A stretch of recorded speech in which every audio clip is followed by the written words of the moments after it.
Panthers of physics में आपका स्वागत है। आज हम नेक्स्ट टॉपिक की तरफ चलेंगे। वो कौन सा बचा है हमारा फर्स्ट टॉपिक के अंदर त्रुटियां, एरर्स इन मेजरमेंट, और नेक्स्ट हमारा बचेगा इसके बाद सार्थक अंक।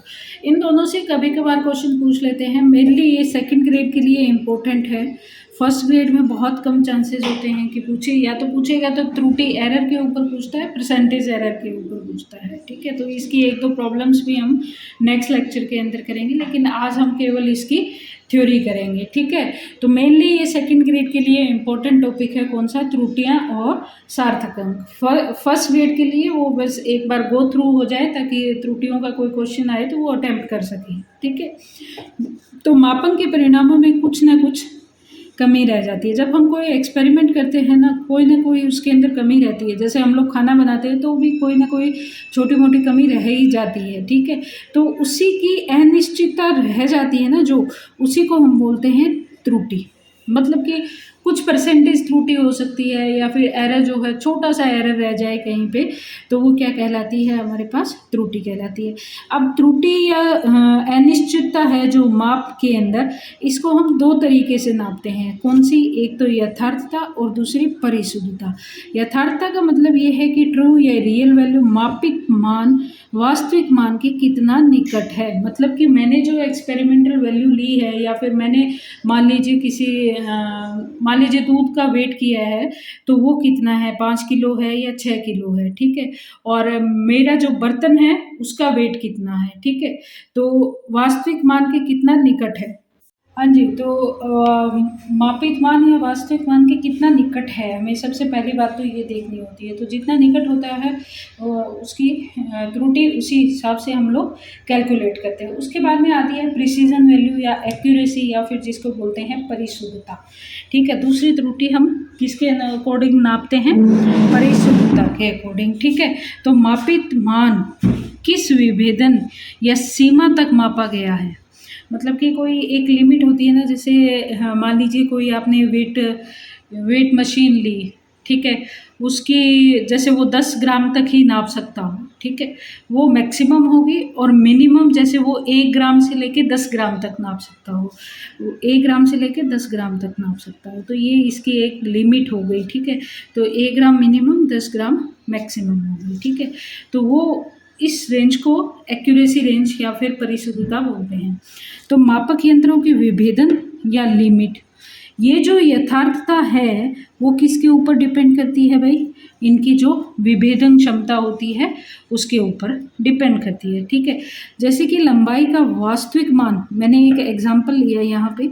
मान लिया कि लंबाई का वास्तविक मान कितना है? 3.678 सेंटीमीटर। 3.678 सेंटीमीटर। ठीक है, अब कोई एक्सपेरिमेंट किया है इसी के ऊपर। मान लीजिए पहले मैंने स्केल से नापा, 0.1 सेंटीमीटर विभेदन सीमा थी। कोई स्केल था, इसकी 0.1 सेंटीमीटर, जैसे कि 0 यहाँ हो गया और यहाँ 5 हो गया, तो 0.1 10 हो गया। तो ये लंबी वाली लाइन होती है 5 की, तो ये कितनी होगी? 0.1, 0.2, 0.3, 0.5।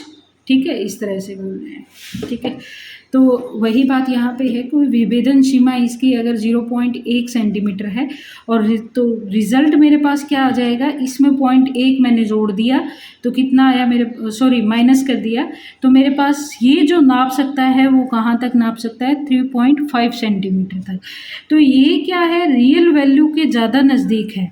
रियल वैल्यू क्या थी? 3.678 थी। ठीक है, तो ये रियल वैल्यू के बहुत ज़्यादा नज़दीक है, 3.5। लेकिन ये परिशुद्ध नहीं है। क्यों नहीं है? एक्यूरेसी क्यों इसकी कम है? क्योंकि इसकी विभेदन सीमा जो है वो कम है। मान लीजिए जैसे दूसरा एक्सपेरिमेंट किया, यहाँ पे जो मैं स्केल ले रही हूँ इसके अंदर क्या है? 0.01 सेंटीमीटर है। ठीक है, 0.01 सेंटीमीटर को भी ये क्या कर रहा है? नाप रहा है। तो इस केस के अंदर अगर मेरे पास इसकी लंबाई आती है 3.38 सेंटीमीटर, तो ये वास्तविक मान के निकट तो नहीं है, क्योंकि वास्तविक मान तो कितना है? 3.678 है, और अपने पास मापन से कितना है? 3.38 सेंटीमीटर। वास्तविक से तो बहुत दूर है, लेकिन परिशुद्धता जो है इसके अंदर वो अधिक है। जैसे दूध के अंदर पानी थोड़ा कम मिला हुआ है, ठीक है। तो वही बात हमको यहाँ पे लेके चलनी है। तो अब देखिए मापन में जो त्रुटि होती है वो 2-3 तरीके से होती है, जैसे कि एक हो जाए क्रमबद्ध त्रुटियाँ, ठीक है, मतलब कि एक से ज़्यादा त्रुटि हो जिसमें। एक होती है यादृच्छिक त्रुटि, इनमें से क्वेश्चन कोई नहीं पूछने वाला, बस आपको थोड़ा-सा ध्यान होना चाहिए।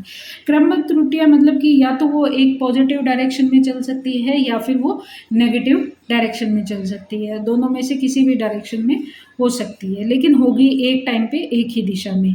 अब ये जो क्रमबद्ध त्रुटियाँ हैं वो भी 3 प्रकार की त्रुटियाँ, मतलब कि स्केलिंग मैंने जो ली है वो प्रॉपर ना हो, मतलब स्केलिंग जैसे ये यहाँ पे 0.1 विभेदन क्षमता का लिया था या फिर 0.01 का लिया था, ये थोड़ा सा प्रॉपर ना हो, जब मैं ढंग से उसको मेजरमेंट नहीं कर पा रही हूँ। जैसे मेरे पास मिलीमीटर के अंदर रीडिंग आनी हो लेकिन मैं सेंटीमीटर के अंदर नाप रही हूँ या फिर मीटर के अंदर नाप रही हूँ, तो वो थोड़ा सा कन्फ्यूज़न क्रिएट करता है। तो ये अंतर्गत जो त्रुटियाँ होती हैं, मतलब कि मैंने अरेंजमेंट जो है किसी अपैरेटस का, जैसे स्फेरोमीटर, स्क्रू गेज है, इनका सही से नहीं किया है, स्केलिंग प्रॉपर नहीं की है।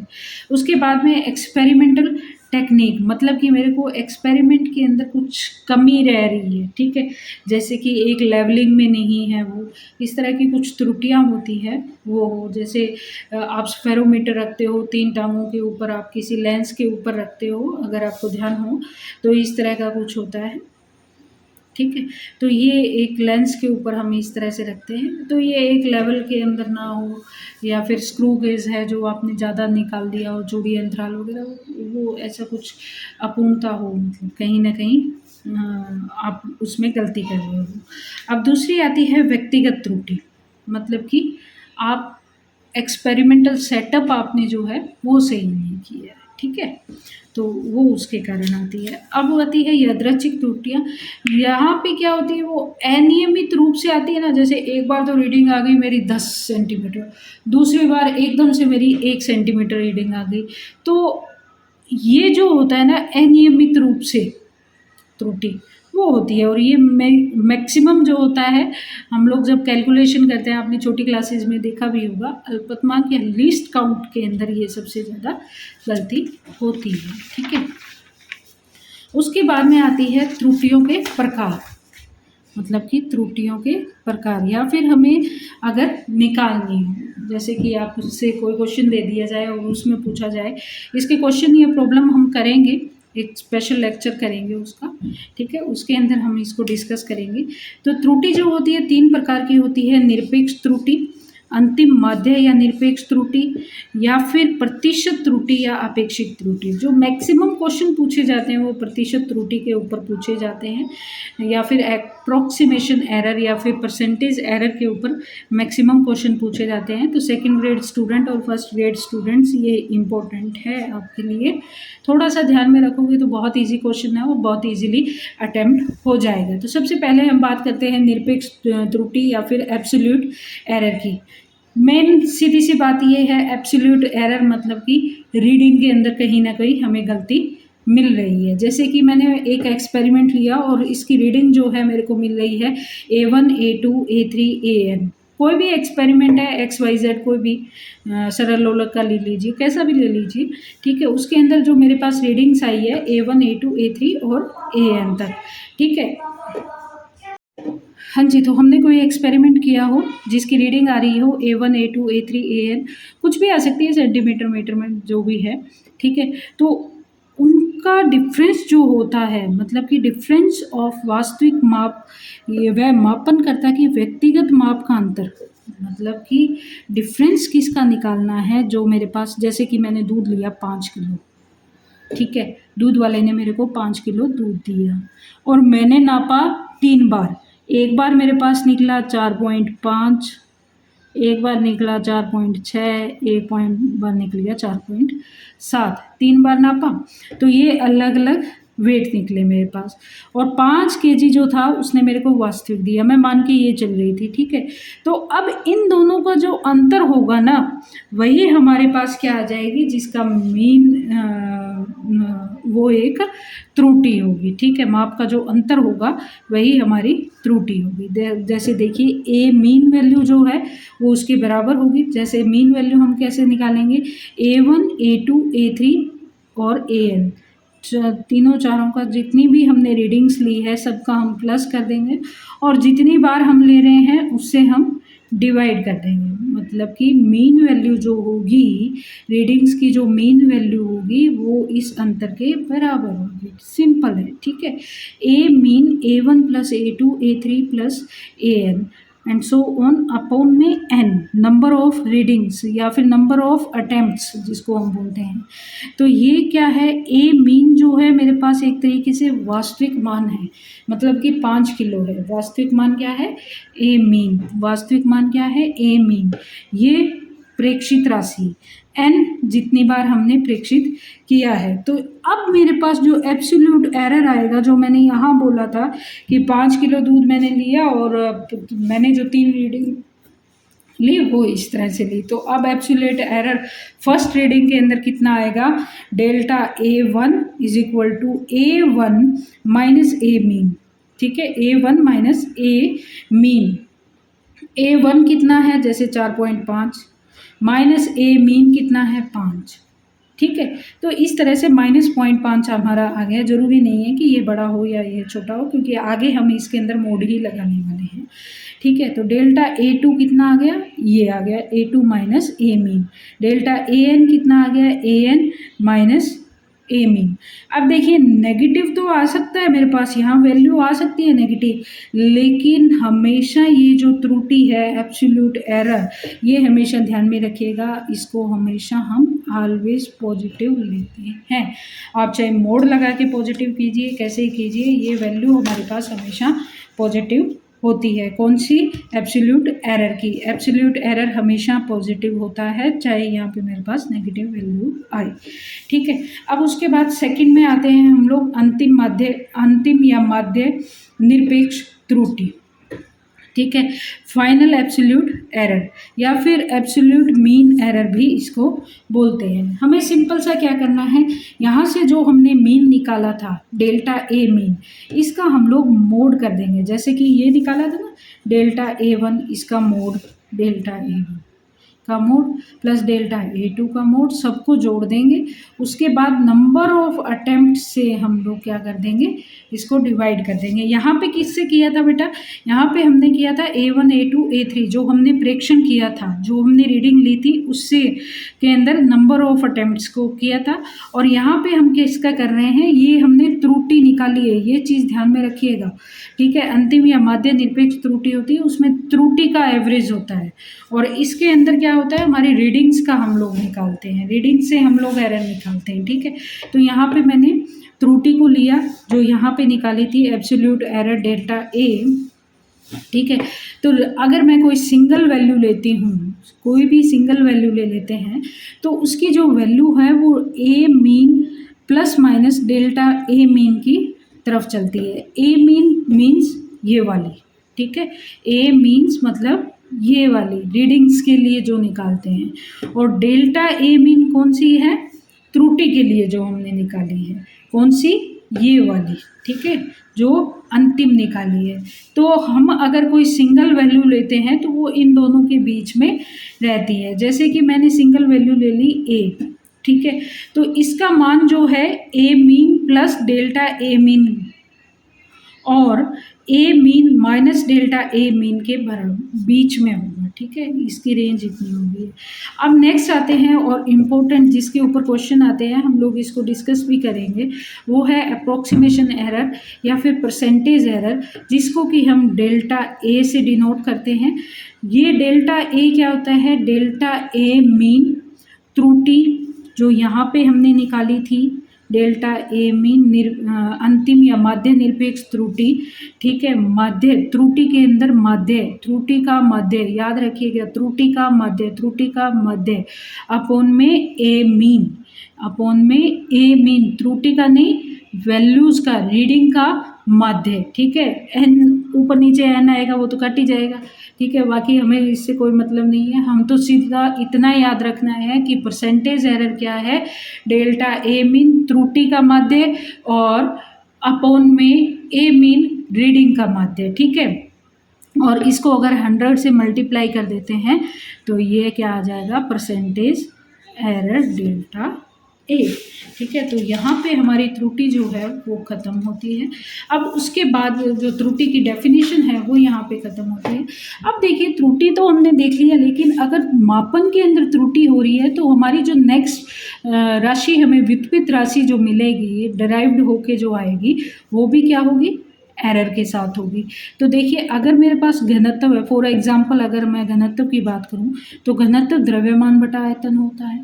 अगर आयतन के मापन में अनिश्चितता है या फिर त्रुटि है तो घनत्व के मापन में भी होगी।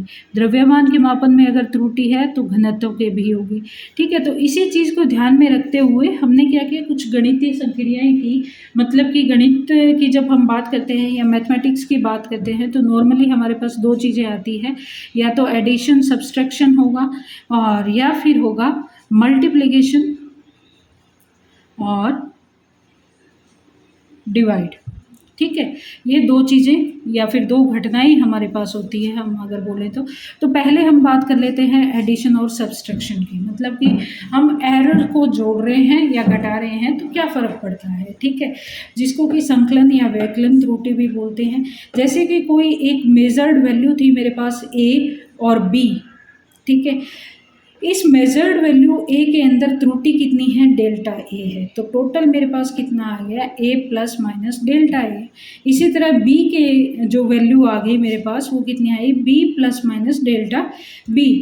अब मेरे पास क्या है, जेड, अगर मैं इसका एडिशन करती हूँ तो Z is equal to A plus B. अभी सब्सट्रैक्ट भी करेंगे लेकिन पहले एडिशन की बात करते हैं। तो Z plus minus delta Z, मतलब जेड को मैं ये लिख सकती हूँ। उसके बाद में ए की वैल्यू मैंने पुट की यहाँ से, A plus minus delta A plus B की वैल्यू पुट की मैंने यहाँ से, तो B plus minus delta B, ठीक है। तो मैक्सिमम एरर के लिए मेरे error, maximum error not reading, तो मैं इसको छोड़ सकती हूँ, एरर की बात करनी है हमें तो, ठीक है। तो मैक्सिमम एरर कितना हो गया, delta Z is equal to delta A plus delta B, ठीक है। अब आते हैं हम सब्सट्रैक्शन की तरफ। सब्सट्रैक्शन का मतलब कि z is equal to A minus B. मैंने क्या करना है, z ए माइनस बी। अब देखिए, z को तो मैं वैसे ही लिख सकती हूँ, z plus minus delta z। अब a और b की वैल्यू रखनी है, a और b की वैल्यू रखी, a plus minus delta a minus b plus minus delta b। अब ये वैल्यू क्या आ गई, a माइनस b, ठीक है, plus minus delta A plus minus delta B. देखिए यहाँ से लगभग हमारा सेम आ रही है, सेम कहानी आ रही है यहाँ पे। तो हमारे पास जो एरर आया वो कितना आया, plus minus delta A plus minus delta B. तो मैक्सिमम एरर के लिए क्या होना चाहिए, ये हमेशा पॉजिटिव होना चाहिए, delta A is equal to delta A plus minus delta B, ठीक है। तो ये हो गई हमारी संकलन या व्यवकलन, यानी कि एडिशन या सब्सट्रैक्शन जो त्रुटियों का होता है उसकी बात। अब हम बात करते हैं मल्टीप्लिकेशन या फिर डिवीज़न की बात, ठीक है। सेकंड पॉइंट है इसका गुणनफल या भागफल, और नेक्स्ट आएगा हमारा पावर के अंदर। तो पहले इसकी बात कर लेते हैं, गुणनफल या भागफल त्रुटि। z is equal to A dot B, गुणा कर दिया है मैंने ए और बी। ए के अंदर जो त्रुटि है A plus minus delta A, B के अंदर जो है B plus minus delta B. z plus minus delta z जो है वो कितना है, A plus minus delta A, B plus minus delta B, ठीक है। तो अब हम क्या करें, इसको डेल्टा जेड से भाग दे देते हैं और इस तरफ हम दे देते हैं ए बी से भाग। तो हम जब कैलकुलेट करेंगे दोनों तरफ भाग दे के, तो मेरे पास क्या आ जाएगा, 1 plus minus delta Z upon में Z is equal to 1 plus minus delta A upon में दिस बी अपॉन में दिस और दिस, ठीक है। तो डेल्टा ए और डेल्टा बी, डेल्टा ए गुना डेल्टा बी नेग्लेजिबल है क्योंकि बहुत कम होती है त्रुटि, तो ठीक है, इन दोनों का गुणनफल और क्या हो जाएगा, और भी कम हो जाएगा। तो हम लोग इसको नेग्लेजिबल कर सकते हैं। तो 1 से 1 गया, डेल्टा जेड अपॉन में जेड इज इक्वल टू ये क्या बच गया, डेल्टा ए अपॉन में ए डेल्टा बी अपॉन में बी, प्रॉब्लम्स हम करेंगे, ठीक है।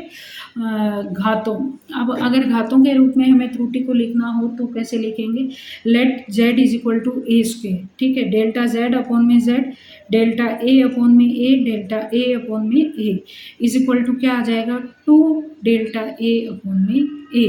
जब हम इसको प्रूव करेंगे तो z is equal to a की पावर p की q अपॉन में r। देखिए जब हम इस करेंगे, इतना इन डिटेल करने की हमें जरूरत नहीं है, तो हमारे पास क्या होगा, ये जो घातांक है वो इसके गुणनफल में आ जाएंगे, ठीक है।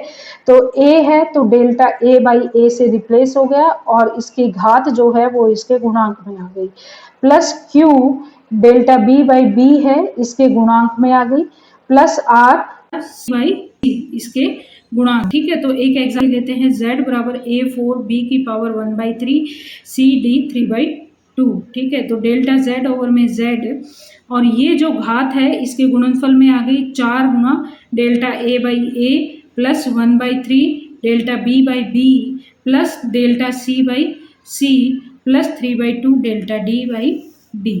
तो ये हमारा हो गया त्रुटियां पूरी। अभी नेक्स्ट लेक्चर में हम करेंगे सार्थक अंक। Thank you.